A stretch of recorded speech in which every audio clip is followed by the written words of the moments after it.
6th of June, Bratsk, Kirensk, Lensk.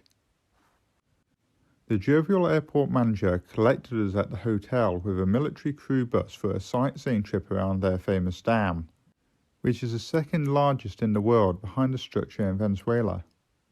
The sheer enormity of the concrete dam was breathtaking, and the size could only be appreciated looking down from the parapet.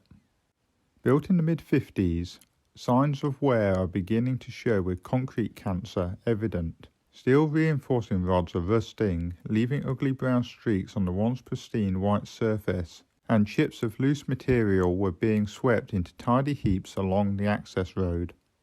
At the airfield we were met by Bratsk TV reporters and gave interviews on the background to the expedition before planning the route to Kirensk. Yuri has now received the good news from Moscow that Provdenia Bay is open 7 days a week.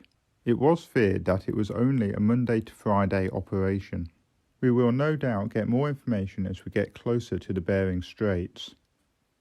Bill and Tony took the Chipmunks on the short 2 hours 30-minute hop to Kirensk over the wall-to-wall trees.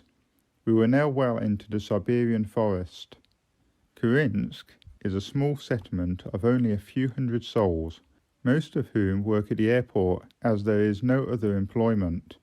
Not one of the staff had been paid for over 3 months, and they rubbed their hands with delight at the prospect of rubles coming into the coffers. Fuel was available for the Islander, but we had to top up the Chipmunks from our own cans, and ended covered with dust from the very dry earthen dispersal areas. When Tony and Sed got airborne for Lensk, we had been relieved of 5.5 million rubles for Islander fuel, security, parking, meteorology, air navigation, and anything else they could think of to add to the bill. Widespread showers had to be avoided on the 277-mile trip to Lensk. However, good tailwinds enabled the journey to be done in 2 hours 50 minutes. Lensk was designated grass, but was in fact a rutted mud and shingle strip carved out from the virgin forest. After a fairly speedy turnaround, by Russian standards, Dave topped up the Chipmunk engine rocker boxes with oil as the levels were low.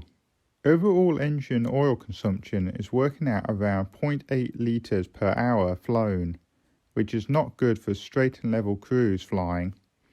We are still dismayed that permission was not granted for the fitting of the Vintech rings to the aircraft. The town, besides the mighty river Lena, is a primitive Wild West outpost, and the hotel reflected the remoteness of its location. The beds were just like hammocks, and neither showers nor hot water were on tap. The river is used as the main arterial route, as there are few roads, and we watched barges being loaded with trucks from the most rickety of makeshift ramps, and marvelled that they were boarded without mishap.